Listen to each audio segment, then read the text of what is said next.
Marilah kita mulai lagi segmen yang kedua, penajaman visi dan misi. Kita persilakan lebih dahulu Bapak Hatta Rajasa.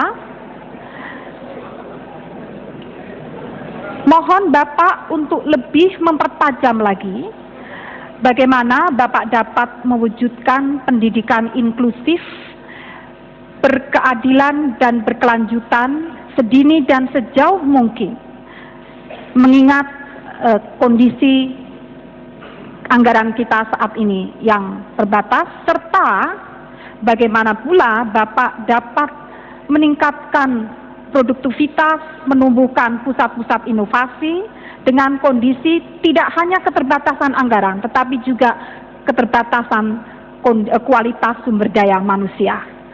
Mohon untuk dijawab dalam waktu 3 menit. 3 menit mulai sekarang. Terima kasih Ibu Moderator. Pendidikan berkeadilan, inklusif, dan berkualitas adalah kewajiban konstitusi. Negara wajib melaksanakan itu. Ini adalah amanat konstitusi kita. Pasal 31 ayat 1, ayat 2, dan ayat 5 tentang IPTEK. Oleh sebab itu, tidak ada pilihan bagi kita melaksanakan itu. Dan anggaran tentu saja dapat kita siapkan untuk sumber daya manusia yang merupakan pilar utama membangun bangsa ini. Untuk membangun pusat-pusat inovasi penting bagi kita, karena itu adalah merupakan bagian daripada peningkatan daya saing bangsa kita. Tidak mungkin kita tidak membangun the center of excellence, pusat-pusat keunggulan, kalau kita sungguh ingin meningkatkan daya saing bangsa kita. Oleh sebab itu, maka yang pertama, Prabowo Hatta mempersiapkan untuk inklusif dan berkeadilan tersebut. Pertama, anggaran kita naikkan, terutama untuk perguruan tinggi kaitannya dengan IPTEK, meningkatkan bantuan operasi 2 kali lipat ke depan, menyalurkan 10 triliun dalam waktu 5 tahun ke depan untuk dana-dana riset yang fokus kepada prioritas-prioritas, mempercepat difusi dari temuan-temuan dari knowledge kita agar dapat diterapkan ke dalam sektor-sektor yang betul-betul penting, yaitu pangan, energi, transportasi, kesehatan, dan sebagainya. Oleh sebab itu, kita harus mengembangkan pendanaan tersebut untuk 3 hal utama. Pertama, harus kualitas, keterjangkauan, dan ketersediaan. Yang kedua,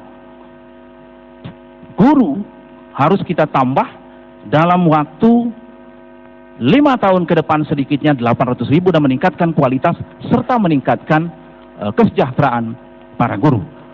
Dengan demikian, maka IPTEK dan peningkatan pendidikan akan seiring untuk meningkatkan kualitas sumber daya manusia yang berkualitas, yang dapat menghadapi tantangan-tantangan zaman.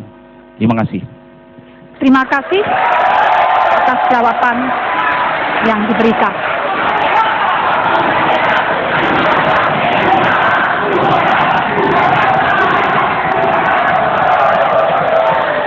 Berikutnya kepada Bapak Yusuf Kalla. Dalam visi misi Bapak menegaskan pentingnya pendidikan nasional untuk meningkatkan kecerdasan, akhlak, dan budi pekerti. Namun, nampaknya pendidikan budi pekerti ini tentu memerlukan waktu dan proses yang cukup lama. Bagaimanakah Bapak yakin dalam periode, seandainya Bapak terpilih, dalam periode pemerintahan Bapak mampu menyusun strategi untuk meningkatkan pendidikan budi pekerti, dan dengan menyadari kesenjangan SDM yang ada di berbagai wilayah Indonesia, bagaimana Bapak yakin dapat memajukan inovasi IPTEK? Waktu 3 menit, 3 menit dimulai dari sekarang. Terima kasih Ibu. Pendidikan budi pekerti dapat diterapkan dari semua mata pelajaran. Tidak khusus pendidikan budi pekerti. Kita bisa masukkan pendidikan budi di sejarah. Kita bisa masukkan budi pekerti di matematika, disiplin, bagaimana mengatur disiplin, bagaimana mengatur. Jadi pendidikan budi pekerti tidak berarti hanya pengetahuan ilmu pekerti saja. Contohnya bahasa Indonesia. Kita bisa mengajarkan cerita yang heroik. Kita bisa mengambil contoh-contoh yang baik. Kita hilangkan cerita tentang kancil yang cenderung untuk menipu begitu. Kita hilangkan itu contohnya. Jadi harus suatu mata pelajaran yang tampu, tapi menyangkut semua isinya tentang bagaimana kita manusia Indonesia berani, bagaimana manusia Indonesia itu pintar, dan bagaimana manusia dinamis menjalankan itu. Itulah yang kita sebut revolusi mental. Pendidikan dan tentu juga semangat itu. Revolusi untuk yang belajar bahasa Indonesia yang benar tidak selalu berhubungan dengan komunis, tapi mempercepat proses begitu kan, untuk diketahui begitu tentang bahasa.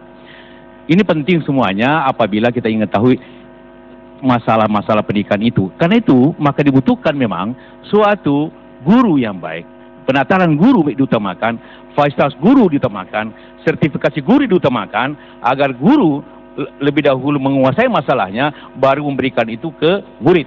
Itu otomatis harus terjadi, dan tentu tunjangan guru yang baik, fasilitas guru yang baik, karena gurulah yang menjadi bagian utama daripada perubahan-perubahan itu. Kemudian bagaimana inovasi? Inovasi itu di 3 hal, teknologi, inovasi sendiri, dan juga tentu kebijakan pemerintah. Kebijakan pemerintah haruslah memihak kepada perusahaan negeri, memihak kepada inovasi bangsa. Karena itulah apabila memihak, maka akan terjadi inovasi dalam negeri. Itu yang penting kita utamakan. Ada suatu kebijakan pemihakan dalam negeri, mengutamakan perusahaan negeri. Tanpa itu juga maka akan tidak timbul masalah-masalah yang seperti itu. Karena itulah maka inovasi dapat dikerjakan. Mengenai biaya semuanya itu, saya kira kita semua cukup dengan 20% yang selalu naik. Satu-satunya departemen yang tidak pernah turun biayanya adalah Kementerian Pendidikan. Karena itulah maka kita tidak perlu khawatirkan itu. Yang dibutuhkan efisiensi daripada semua anggaran itu untuk inovasi, dan bagaimana menggabungkan seluruh inovasi-inovasi itu dalam satu sistem. Perguruan tinggi, lembaga research negara, swasta, bagaimana tergabung dalam suatu pekerjaan bersama. Begitu juga kelembagaannya. Pada waktunya kita akan menggabungkan antara pendidikan itu sendiri dengan riset, agar tergabung satu kekuatan yang besar untuk menciptakan inovasi kita. Mohon Terima kasih. maaf, waktu telah habis. Terima kasih.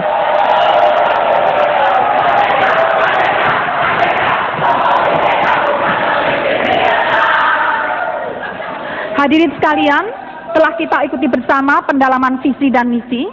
Untuk berikutnya, kita akan melanjutkan pada segmen ketiga, yaitu pertanyaan dari moderator.